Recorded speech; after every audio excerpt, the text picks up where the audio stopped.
بسم اللہ الرحمن الرحیم۔ شروع اللہ کے پاک نام سے جو بڑا مہربان نہایت رحم کرنے والا ہے۔ ناظرین اکرام، مکہ کی وادی کے ایک کچے مکان کے خوشبو سے معطر ایک کمرے میں حسین و جمیل، پاک و طاہر خاتون، شرم و حیا کی پیکر، صبر و شکر کا اعلیٰ نمونہ، اپنے شوہر کی جدائی کا غم لیے تخلیق کے عظیم ترین اور پاکیزہ مرحلے سے گزر رہی تھی۔ آج کی رات ان کی زندگی کی سب سے خوبصورت رات تھی، کیونکہ یہ کائنات کے حسین ترین لمحات تھے کہ آج وہ ہستی اس دنیا میں جلوہ گر ہونے والی تھی جن کے لیے ساری کائنات سجائی اور سنواری گئی، جن کی محبت کی خوشبو اللہ پاک نے سارے عالم میں سمو دی تھی۔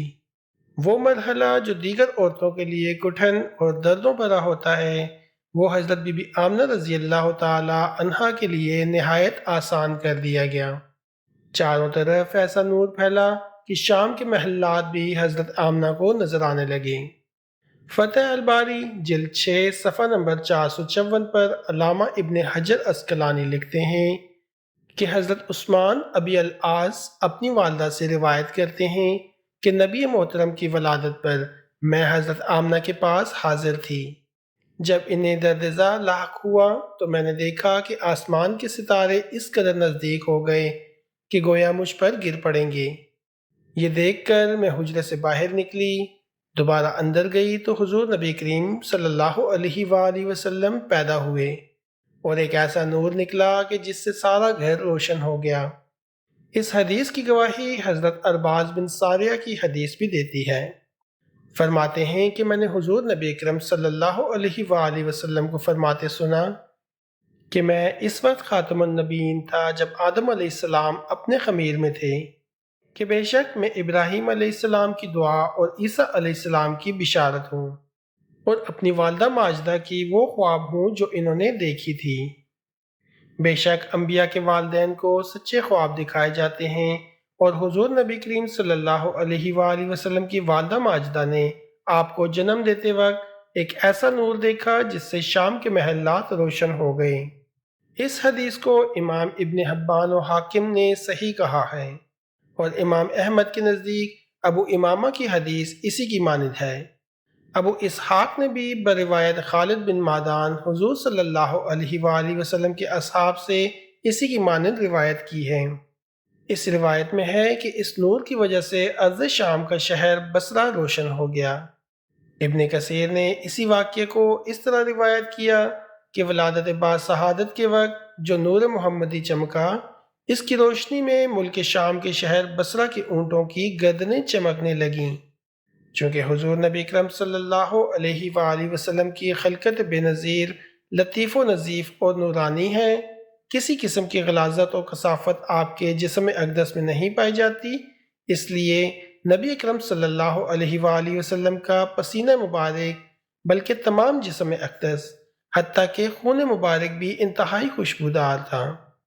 محمد بن سعد نے ایک جماعت سے حدیث بیان کی ہے کہ اس میں عطا اور ابن عباس رضی اللہ تعالی عنہما بھی ہیں کہ آمنہ بنت وہب یعنی آپ کی والدہ ماجدہ کہتی ہیں کہ جب آپ نبی کریم صلی اللہ علیہ وآلہ وسلم میرے بطن سے جدا ہوئے تو آپ کے ساتھ ایک نور نکلا جس کے سبب مشرق و مغرب کے درمیان سب روشن ہو گیا۔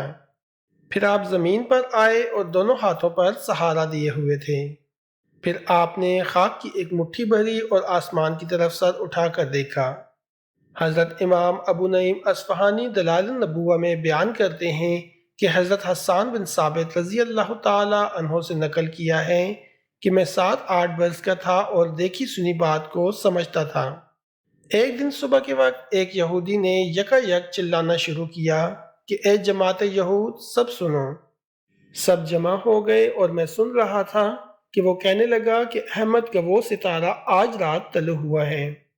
جب حضور اکرم مدینہ طیبہ تشریف لائے تو حسان بن ثابت کی عمر کیا تھی؟ انہوں نے کہا کہ 60 سال کی، اور حضور نبی کریم صلی اللہ علیہ وآلہ وسلم 53 سال کی عمر میں تشریف لائے، تو اسی حساب سے حسان بن ثابت رضی اللہ تعالی عنہ حضور نبی کریم صلی اللہ علیہ وآلہ وسلم سے 7 سال کی عمر میں زیادہ ہوئے، تو انہوں نے یہ معقولہ یہودی کا 7 سال کی عمر میں سنا۔ یہی روایت امام بہقی نے بھی لکھی ہے۔ حضرت ام ہانی سے روایت ہے کہ انہوں نے اپنے والد سے سنا کہ ایک یہودی مکہ میں اس رات داخل ہوا جب نبی کریم صلی اللہ علیہ وآلہ وسلم کی ولادت ہوئی، تو وہ لوگوں کو جمع کر کے پوچھنے لگا کہ آج کس قریشی سردار کے گھر بچہ پیدا ہوا۔ لوگ اس یہودی عالم سے کہنے لگے کہ آج تو صرف ایک ہی بچے کی چرچا ہے جو عبداللہ بن عبد المطلب کے ہاں پیدا ہوا۔